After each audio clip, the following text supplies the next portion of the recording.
YouTube channel. आज से हम हिंदी साहित्य का इतिहास आचार्य रामचंद्र शुक्ल का एक नया सीरीज शुरू करने जा रहे हैं। तो आज जो हमारा प्रश्नोत्तरी होगा रामचंद्र शुक्ल के भूमिका रामचंद्र शुक्ल के इतिहास के भूमिका से होगा। तो आइए शुरू करते हैं। तो पहला प्रश्न आपके सामने ये रहा, शिव सिंह सेंगर का वृत्त संग्रह, ग्रेसन का बड़ा कवि वृत्त संग्रह और मिश्र बंधु का बड़ा भारी कवि वृत्त संग्रह कथन किसका आपको बताना है। Option A Ramswaroop Chaturvedi, option B Ramchandra Shukla, option C doctor Bachchan Singh, option D doctor Nagendra. ये किसका कथन है? तो इसका जो आंसर होगा वो ऑप्शन बी सही होगा, आचार्य रामचंद्र शुक्ल का कथन है। अगला प्रश्न, प्रश्न संख्या 2।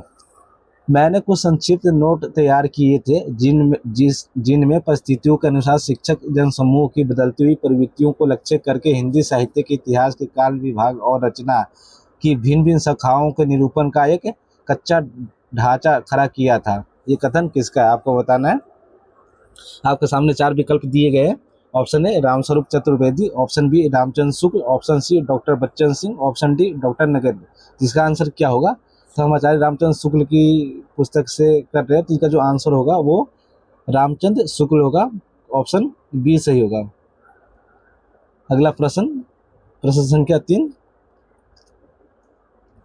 जबकि प्रत्येक देश का साहित्य वहाँ की डैश की चित्तवृत्तियों का संचित प्रतिबिंब होता है, तब यह निश्चित है कि जनता की चित्तवृत्ति के परिवर्तन के साथ साथ साहित्य के स्वरूप में भी परिवर्तन होता चला जाता है।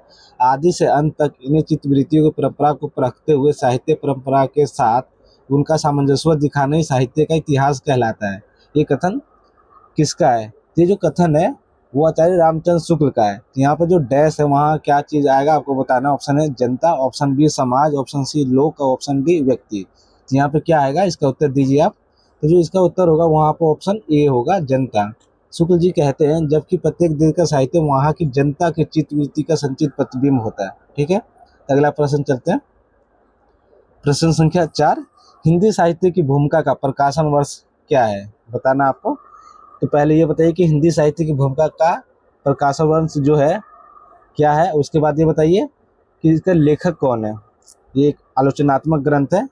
ऑप्शन है 1943, option B 1941, option C 1942, option D 1940। जिसका आंसर क्या होगा? जिसका जो आंसर होगा ऑप्शन डी सही होगा, 1940। 1940 में इसे हजारी प्रसाद द्विवेदी ने लिखा था।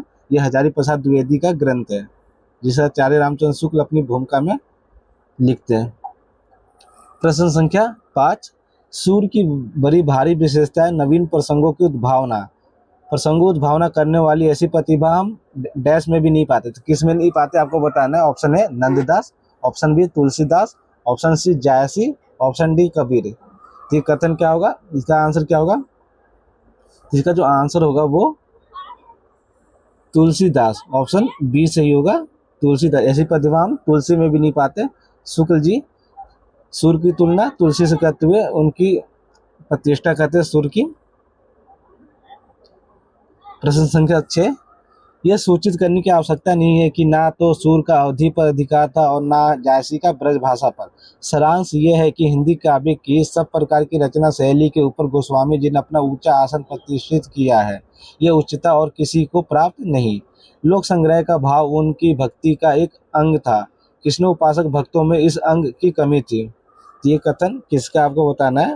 आपके सामने 4 ऑप्शन है। Option A Ramswaroop Chaturvedi, option B Vishwanath Tripathi, option C Shukla, option D Ramvilas Sharma. जिसका जो ऐसा कि आंसर होगा ऑप्शन सी सही होगा, आचार्य रामचंद्र शुक्ल।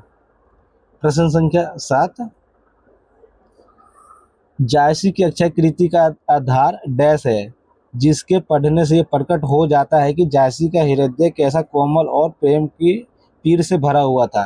तो यहाँ पर ध्यान दीजिएगा कि यहाँ पे जो आचार्य रामचंद्र शुक्ल है यहाँ प्रेम का पीर के लिए जायसी का भी प्रयोग कर लेते हैं। जबकि यहाँ पे आपको वहाँ रीति काल में जाएंगे तो वहाँ घनानंद और आलम के संदर्भ में भी ये शब्द का इस्तेमाल करते हैं।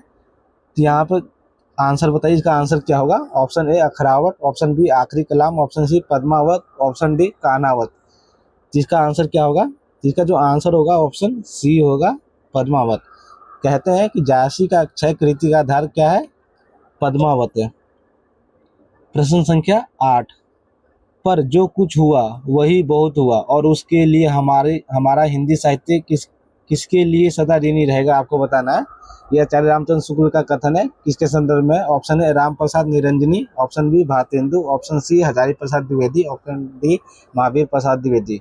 इसका जो आंसर होगा वो ऑप्शन डी सही होगा। महावीर प्रसाद द्विवेदी के संदर्भ में आचार्य रामचंद्र शुक्ल कहते हैं कि ये हमारा हिंदी साहित्य महावीर प्रसाद द्विवेदी के लिए सदा ऋणी रहेगा। क्यों ऋणी रहेगा? क्योंकि इन्होंने हिंदी के विकास में सरस्वती पत्रिका के माध्यम से उन्होंने अपना विशेष योगदान दिया है। इस संदर्भ में आचार्य रामचंद्र शुक्ल उनको लिए लिखते हैं। शिक्षा उपयोगी 3 पुस्तकें, भाषा विज्ञान, हिंदी भाषा और साहित्य लोचन, किसकी पुस्तक है? ये तीनों ही महत्वपूर्ण पुस्तक है। तो आपको बताना है किसकी पुस्तक है। ऑप्शन है doctor Nagendra, option B doctor Shyam Sundar Das, option C नंद दुलारे वाजपेयी, ऑप्शन डी लाला भगवान दास। ये 3 उपयोगी पुस्तकें किसकी है? इसका जो आंसर होगा ऑप्शन बी सही होगा, श्याम सुंदर दास। प्रश्न संख्या 10, ये देखकर मुझे अत्यंत आनंद होता है कि प्रसाद जी के नाटकों में इस प्रकार के विकास के पूरे लक्षण मिलते हैं। मेरे देखने में अच्छे सामाजिक नाटकों का अभाव अभी बना है। इसके लिए प्रसाद जी से ना कहूँगा। जिस ऐतिहासिक क्षेत्र को उन्होंने लिया है उसी के भीतर उन्हें अपनी प्रतिभा का उत्तरोत्तर विकास करना चाहिए। ये कथन किसका है? ऑप्शन है Ramchandra Shukla, option B Ramvilas Sharma, option C Ramchandra Tiwari, option D Ramkumar Verma. ये किसका कथन है? इसका जो आंसर होगा ऑप्शन ए सही होगा, रामचंद्र शुक्ल। प्रश्न संख्या 11, इससे इस काल को रस की विचार से कोई श्रृंगार काल कहे तो कह सकता है। श्रृंगार वर्णन को बहुतेरे कवियों ने अश्लीलता की सीमा तक पहुंचा दिया था। इसका कारण जनता की रुचि नहीं, आश्रयदाता राजा महाराजाओं की रुचि थी, जिनके लिए कर्मण्यता और वीरता का जीवन बहुत कम रह गया था। रीतिकाल को श्रृंगार काल किसने कहा है? आपको बताना है कि रीतिकाल का जो ये नाम सुझाया था कि रीतिकाल को श्रृंगार काल भी कह सकते हैं, तो रीतिकाल को श्रृंगार काल किसने कहा? आपको बताना है। ऑप्शन ए मिश्र बंधु, ऑप्शन बी रमाशंकर शुक्ल रसाल, option C Vishwanath Prasad Mishra, option D doctor Nagendra. इसका आंसर क्या होगा? तो जो इसका आंसर होगा वो ऑप्शन सी होगा, विश्वनाथ प्रसाद मिश्र ने रीतिकाल को श्रृंगार काल कहा है, जबकि रमाशंकर शुक्ल ने रीतिकाल को कला काल कहा है और मिश्र बंधु ने क्या कहा है? तो अलंकृत काल कहा है। ठीक है, ये ध्यान दीजिएगा। प्रश्न संख्या 12, वर्तमान लेखकों और कवियों के संबंध में कुछ लिखना अपने सिर एक बड़ा मोल लेना हो समझ पड़ता था, पर जी ना माना। वर्तमान सहयोगी तथा उनकी अमूल्य कृतियों का उल्लेख भी थोड़े बहुत विवेचन के साथ डरते डरते किया। ये कथन किसका है? Option A Shukla, option B Ram Kumar Verma, option C doctor Nagendra, option D Shyam Sundar Das. तो ये जब आचार्य रामचंद्र शुक्ल आदिकाल, भक्तिकाल और रीतिकाल लिख दिए थे, तो आधुनिक काल आते आते वो अपने जो उनके सहयोगी है उनसे थोड़ा डरते डरते वो उनकी मूल कृतियों का आलोचना करते हैं। जिसका जो आंसर होगा ऑप्शन ए सही होगा, आचार्य रामचंद्र शुक्ल। प्रश्न संख्या 13, इतिहास की पुस्तक में किसी कवि की पूरी क्या अधूरी आलोचना भी नहीं आ सकती। किसी कवि की आलोचना लिखनी होगी तो स्वतंत्र प्रबंध या पुस्तक के रूप में लिखूंगा। ये कथन किसका है? Option A Jaishankar Prasad, option B Ramchandra Shukla, option C Mahadevi Verma, option D Prakash Chandra Gupt. जिसका आंसर क्या होगा? इसका आंसर होगा ऑप्शन बी, आचार्य रामचंद्र शुक्ल जी कहते हैं कि जो इतिहास लिखते हैं वो अपने इतिहास से पूरी तरह से खुश नहीं है, इसलिए बोलते हैं कि वो अगर किसी एक की आलोचना लिखना है तो उसके लिए एक स्वतंत्र पुस्तक की आवश्यकता है। प्रश्न संख्या 14, असंगत बताना है आपको कि असंगत कौन सा है।